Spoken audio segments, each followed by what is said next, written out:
شام نے کہا ہے کہ صہیونی رجیم شام کی بہتری اور بحالی نہیں چاہتی۔ اسرائیل اب بھی ہمارے ملک کے بعض حصوں پر قابض ہے۔ شامی حکومت کا کہنا ہے کہ اسرائیل نے ہماری سرزمین پر قبضہ جاری رکھنے کے علاوہ اب تک 1000 سے زیادہ فضائی حملے کیے ہیں۔ اسرائیل نے کوشش کی ہے کہ شام کے اندر مقامی تنازعات کو بھڑکائے، لیکن دمشق صبر و تحمل اور امریکی مدد سے ایسے مذاکرات کی میز پر لے آیا جنہیں صہیونی رجیم اپنی سلامتی کے لیے شام کے خطرہ ہونے کو بڑھا چڑھا کر پیش کر رہی ہے۔ شامی حکومت کا کہنا ہے کہ ہم ایک جنگ زدہ ملک میں رہ رہے ہیں۔ شامی معاشرہ اندرونی اور بیرونی طور پر منتشر ہے۔ ہمیں انسانی مسائل اور بنیادی ڈھانچے کے چیلنج کا سامنا ہے۔ ناروے کی حکومت نے اسرائیلی حکومت کے خلاف بین الاقوامی فوجداری عدالت کے فیصلے کا حوالہ دیتے ہوئے کہا ہے کہ ان کا ملک اسرائیلی رہنماؤں کے خلاف بین الاقوامی فوجداری عدالت یعنی ICC کی جانب سے جاری کردہ وارنٹ گرفتاری کی حمایت کرتا ہے۔ ناروے کی حکومت کا کہنا ہے کہ اگر نیتن یاہو نے ہمارے ملک کا رخ کیا تو ہم انہیں گرفتار کر لیں گے۔ ناروے کی حکومت نے دوستوں مغربی کنارے کی بگڑتی ہوئی صورتحال پر تشویش کا اظہار کرتے ہوئے کہا کہ وہاں صہیونی کارروائیاں دو ریاستی حل کے امکان کو کمزور کر رہی ہیں۔ یاد رہے دوستوں کہ انٹرنیشنل کرمنل کورٹ یعنی ICC نے غزہ میں جنگی جرائم کے ارتکاب کے الزام میں نیتن یاہو اور سابق وزیر دفاع کے خلاف قانونی کارروائی شروع کر رکھی ہے۔ قابل غور بات یہ ہے کہ دنیا کے مختلف ممالک نے اس عدالت کے فیصلے کے عمل پر زور دیا ہے۔ اس ضمن میں ان ممالک کا کہنا ہے کہ اگر نیتن یاہو ان کے ممالک کا سفر کریں گے تو انہیں گرفتار کر لیا جائے گا۔ امریکی وزیر خارجہ مارکو روبیو نے کہا ہے کہ صدر ٹرمپ ایران کے ساتھ معاہدہ کرنے کو ترجیح دیتے ہیں اور اگر ایران کے سپریم لیڈر آیت اللہ خامنئی ملاقات کی خواہش ظاہر کریں تو صدر ٹرمپ ان سے ملنے کے لیے بھی تیار ہیں۔ مارکو روبیو کا کہنا تھا کہ صدر ٹرمپ کسی سے بھی ملاقات کے لیے آمادہ ہیں کیونکہ ان کے نزدیک عالمی مسائل کا حل بات چیت کے ذریعے ہی ممکن ہے۔ اگر سپریم لیڈر آیت اللہ خامنئی کل ہی صدر ٹرمپ سے ملاقات کی درخواست کریں تو یہ ملاقات ہو سکتی ہے، اس لیے نہیں کہ ٹرمپ ان سے متفق ہیں بلکہ اس لیے کہ وہ سمجھتے ہیں کہ مسائل اسی طرح حل کیے جاتے ہیں۔ مارکو روبیو نے دوستوں مشرق وسطی میں دوسرا طیارہ بردار بحری جہاز بھیجنے کے فیصلے کو احتیاطی اقدام قرار دیتے ہوئے کہا کہ اس کا مقصد یہ یقینی بنانا ہے کہ ایران کوئی ایسا قدم نہ اٹھائے جس سے بڑا تنازعہ پیدا ہو جائے۔ یمن کی صورتحال اور اسرائیل کے ساتھ تعلقات کی نوعیت نے دوستوں سعودی عربیہ اور متحدہ عرب امارات کے درمیان کشیدگی میں مزید اضافہ کر دیا ہے۔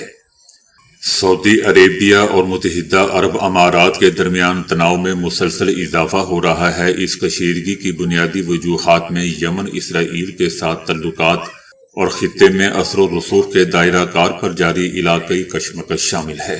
بتایا جا رہا ہے کہ سعودی عربیہ اور متحدہ عرب امارات کے درمیان بڑھتی ہوئی کشیدگی مشرق وسطی میں امریکہ کے منصوبوں کے لیے ایک سنجیدہ چیلنج بن چکی ہے، کیونکہ باہمی ہم آہنگی کی بجائے یہ اختلافات علاقائی تقسیم اور عدم و استحکام کو جنم دے رہے ہیں۔ یہ بھی بتایا جا رہا ہے کہ متحدہ عرب امارات کے اسرائیل کے ساتھ تعلقات اس اختلاف اور تناؤ کے اہم ستونوں میں سے ایک ہے، اور امکان ظاہر کیا جا رہا ہے کہ یہی عامل آئندہ مزید علاقائی کشیدگی کا سبب بن جائے گا۔ سابق امریکی صدر باراک اوباما نے صدر ٹرمپ کے سوشل میڈیا اکاؤنٹ پر شائع ہونے والی ایک توہین آمیز ویڈیو پر اپنے پہلے رد عمل میں کہا ہے کہ امریکی سیاست میں بعض حکام کے طرز عمل سے شرم، وقار اور شائستگی کا تصور ختم ہوتا جا رہا ہے۔ یہ ویڈیو جو مصنوعی ذہانت کی مدد سے دوستوں تیار کی گئی تھی، اس کی بیوی اور باراک اوباما کو توہین آمیز انداز میں بندر کی صورت میں دکھایا گیا تھا، جس کے بعد دونوں بڑی سیاسی جماعتوں کی جانب سے شدید رد عمل بھی سامنے آیا تھا۔ ابتدا میں وائٹ ہاؤس نے موقف اختیار کیا تھا کہ یہ ویڈیو محض ایک انٹرٹینمنٹ کا حصہ تھا، تاہم بعد میں یہ ایک ملازم کی غلطی قرار دے دیا گیا۔ سابق صدر اوباما کا کہنا ہے کہ اس طرح کے رویے وقتی طور پر توجہ تو ضرور حاصل کر لیتے ہیں اور لوگوں کی توجہ اصل مسائل سے ہٹا دیتے ہیں، لیکن امریکی عوام آج بھی وقار، احترام اور مہربانی جیسی اقدار پر یقین رکھتے ہیں۔ افسوس کے عہدے کے احترام اور شائستگی کا احساس اب باقی نہیں رہا۔ اوباما کا مزید دوستوں کہنا تھا کہ ان اعمال پر شرم محسوس کرنے کا جذبہ ختم ہو چکا ہے۔ اپنے امریکہ بھر کے دوروں کے دوران وہ ایسے افراد سے ملتے ہیں جو اب بھی انسانی اقدار کے پابند ہیں۔ اوباما نے اس بات پر زور دیا کہ اس نوعیت کے اقدامات امریکی عوام کی اکثریت کے نزدیک باعث تشویش اور ناقابل قبول ہیں۔ دوسری جانب صدر ٹرمپ کا عجیب و غریب بہانہ ہے کہ انہوں نے مکمل ویڈیو نہیں دیکھی اور ان سے کوئی غلطی سرزد نہیں ہوئی، اس لیے انہوں نے معذرت کرنے سے بھی انکار کر دیا۔ سعودی عربیہ نے غزہ سے اسرائیل کے مکمل انخلاء اور مستقبل کے کسی بھی انتظام میں فلسطینی مزاحمتی گروہوں کو غیر مسلح کیے جانے کے حوالے سے شفافیت پر زور دیا ہے۔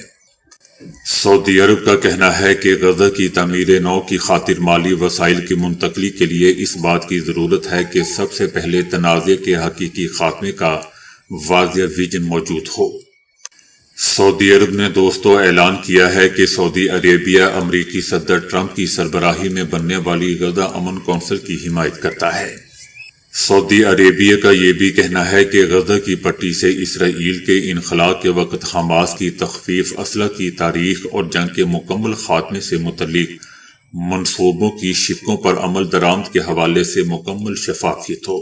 سعودی عربیہ نے دوستوں امید ظاہر کی ہے کہ امن کونسل کا پہلا اجلاس جو آئندہ ہفتے امریکہ میں منعقد ہونے والا ہے اس عمل کی جہتوں کو واضح کرنے میں مدد فراہم کرے گا تاکہ رکن ممالک تعمیر نو اور غزہ کے لوگوں کے بہتر مستقبل کو یقینی بنانے کے لیے اپنی ممکنہ شراکت کا جائزہ لے سکیں اور جلد لے سکیں۔ امریکہ نے یوکرین جنگ کے خاتمے کے لیے امریکہ کی جانب سے ہر ممکن اقدام کی آمادگی کا اعلان کیا ہے۔ امریکہ کا کہنا ہے کہ امریکی حکومت یوکرین میں فوجی تنازع کے حل میں اپنا کردار ادا کرنے کے لیے ہر ممکن اقدام کرنے کو تیار ہے۔ امریکہ کا کہنا ہے کہ تمام مشکلات کے باوجود امریکہ یوکرین بحران کے پرامن حل کی تلاش جاری رکھے ہوئے ہے۔ مارکو روبیو کا کہنا تھا کہ یہ سوال اب بھی اپنی جگہ موجود ہے کہ آیا یوکرین ایسی شرائط قبول کرے گا جو روس کے لیے قابل قبول ہو یا نہیں۔ تاہم امریکہ اس سوال کا جواب تلاش کرنے کی کوششیں جاری رکھے گا۔ مارکو روبیو کا کہنا تھا کہ امریکہ یوکرین بحران کے حل کے عمل سے کسی صورت باہر نہیں نکلے گا۔